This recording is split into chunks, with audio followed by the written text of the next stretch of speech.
Hello everybody, this is Joseph P. Farrell with News and Views for Thursday, June 28th, 2012. News and views from the Nefarium in the year of the apocalypse. And speaking of apocalypse, I'm going to be talking about an article, actually a lengthy interview, that was sent to me by a contact in Germany, an interview of an American professor. And some of you are going to be seeing this News and Views video blog early because I'm pre-recording a bunch of these due to the transition I'm in, so others of you will see it as it's scheduled to appear on the website. But anyway, this is an interview by Lars Schall, who lives in Germany, of an Italian-American professor by the name of Guido Giacomo Preparata. Alright, this professor was born in Italy and has lived in France, Italy, and the United States, and he did his PhD in political economy and public policy at the University of Southern California in Los Angeles. And he has written a book about the role of the Anglo-American elite in promoting the rise of Adolf Hitler. And he's very blunt about it. The rise of Hitler, in his opinion, was promoted. And he goes into all of the business dealings and connections that I've and other researchers have outlined, that I outlined in Saucers, Swastikas, and Psyops, how certain American businesses connected with the high financial elite in Wall Street, we would think of the Rockefeller interest primarily, continued to do business with Nazi Germany during the war. And it was his opinion, Professor Preparata's opinion, that this was being done as part of a calculation on the part of the Anglo-American financial elite to finish off the work that was begun in World War I. And to understand what he's getting at, we have to turn back the clock. With the unification of Germany, the proclamation of the Second German Empire at Versailles in 1871, upon conclusion of the Franco-Prussian War, what you had created was Cardinal Richelieu's worst nightmare, and certainly the worst nightmare for the British Empire. Because overnight, this created, at that time, the world's second largest economy, and the world's second largest or third largest, I forget what the statistics were, manufacturing base. So in other words, Germany quickly moved into the tier of the major manufacturing powers along with Great Britain and the United States. All right, and thus posed a threat. Now, the interesting thing here that Professor Preparata gets into in this interview, and this is quite true, is that Chancellor Otto von Bismarck passed up an opportunity to have Germany become the creditor nation for Russia's debt. And we have to remember what Russia was going into at this period of time. And Professor Preparata does not go into this in the interview, so I want to talk about it briefly here so that you can understand what's going on. At this juncture in history, the Tsars had concluded that Russia had to get rid of its feudal system. In other words, Russia was in the process of abolishing slavery. All right. Now, what the Tsars did was they set up a kind of a homestead act for these freed serfs who could take out government loans at very low interest, buy the land that they had previously been serfs on, and continue to farm it for themselves. All right. In order to do this, of course, Russia began to float major bonds on the international bond market, and this is behind Professor Preparata's comment on Bismarck. The other thing that Russia and the other nations of Europe are doing at the time, of course, is they're vastly expanding their railroad network, and a lot of that was due to the strategic requirements of moving large amounts of military troops around at that time. So in this interview, and I hope you'll all read this, I'm going to link it to this video blog. In this interview, Professor Preparata says something very interesting, and I want to highlight it because it's something I've been talking a lot about in these video blogs and in the written blogs on my website. And that is that the big fear of the Anglo-American elite was that Germany, the German Empire, would reach some sort of rapprochement with Russia, and coincidentally with the then Austro-Hungarian Empire. And that triumvirate would become the dominant economic, military, political bloc in the world, simply because it would have been able to dominate what Sir Halford Mackinder called the Eurasian heartland, that vast area of Central Asia and Eastern Europe that controls so much of the world's resources.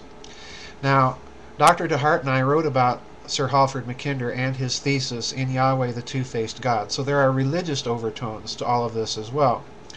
Now, interestingly enough, I think Professor Preparata gets it right here. He views World War I as a siege, primarily, that was engineered by the British Empire, the financiers in London and New York, to break Russia and Germany apart. And there were several attempts, as Professor Preparata indicates, that were made from 1887 all the way up to the outbreak of the Russo-Japanese War in 1905 to cement some sort of Russo-German understanding, an alliance. And of course, with World War I, you basically had the Allies, France, England, and Russia, laying siege to the Central Powers, Germany and Austria-Hungary. And the job, according to Preparata, was finished when they put Hitler into power, gave him a vast war machine, financed his war machine, built up German industry. And of course, Hitler overran Europe and then turned eastward, and ultimately that led to the defeat of Germany. Now, interestingly enough, in this interview, Professor Preparata says that the real fear, geopolitical fear, on the part of the oceanic powers, on the part of the British Empire and then later, of course, the United States, is for there to be some sort of, and here are his words, and I'm paraphrasing him very carefully here, some sort of Paris, Berlin, Moscow, Beijing axis, all right? Because that combination of powers would quite literally be able to dominate the Eurasian heartland. It would basically cut the West out of the equation. And I would go further than even Professor Preparata. It wouldn't even necessarily be a requirement for France to be a part of that nexus. If it were just Germany, Russia, and China, you would have a very, very powerful economic and political bloc. Now, it's interesting that he says that we now have an academic saying the same thing that I've been warning about. We are watching in Europe not so much a financial crisis. Underlying that crisis, I'll be very blunt and come right out and say, underlying that crisis is a geopolitical crisis. And the geopolitical crisis is, and I'm paraphrasing Zbigniew Brzezinski once again, in his book, The Grand Chessboard. In that book, Brzezinski says that one of the principal reasons for the foundation of NATO was not so much to keep the Soviet Union in check, that was also a major objective, but the other objective, the more hidden objective, was to deal with the reality of German power in the 20th century, all right, and now we could say on into the 21st century. If the Eurozone melts down, and it's looking increasingly likely that it might do so, we have emerging one of two options.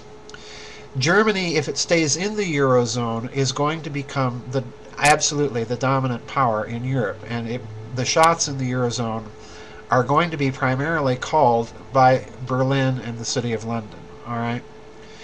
But I suggest more Berlin than the City of London because of the simple geopolitical realities. If, on the other hand, the Eurozone falls apart, I expect wholly that out of sheer geopolitical, economic, and political reasons, Germany would gravitate to Russia and China. And this is the reason. In other words, we're watching a repeat of the scenario that the geopoliticians in London and Washington feared with the emergence of the German Empire in 1871. The big fear then was, of course, that rapprochement between the German Empire and the Russian Empire, and possibly also Austria-Hungary, that would be able to dominate the Eurasian heartland, come what may. All right, we're seeing now a replay of the same situation, and the fear is that this would be the direction that Germany would take if the Eurozone unraveled, and that's why, geopolitically, we're seeing so much effort now being put into keeping the Eurozone together and making Germany the creditor nation to the rest of Europe. That's a way, in other words, of keeping the geopolitical nightmare that has been, as far as the Anglo-Saxon, Anglo-American financial elite is concerned, that has been present ever since the German unification in 1871, and then, of course, the German reunification in the 1990s. So this is a very, very important little interview. I hope that you'll give it some time and some reflection, because Professor Preparata is essentially saying the same thing that I've been arguing all along. So I wanted to bring that to your attention. I want to thank everybody again for putting up with these pre-scheduled video blogs. I'll be back on my regular schedule, I hope, sometime in July. And I want to thank you all for your prayers, your support, your donations, your memberships, and so on. God bless you all, and I'll see you on the flip side. Bye-bye.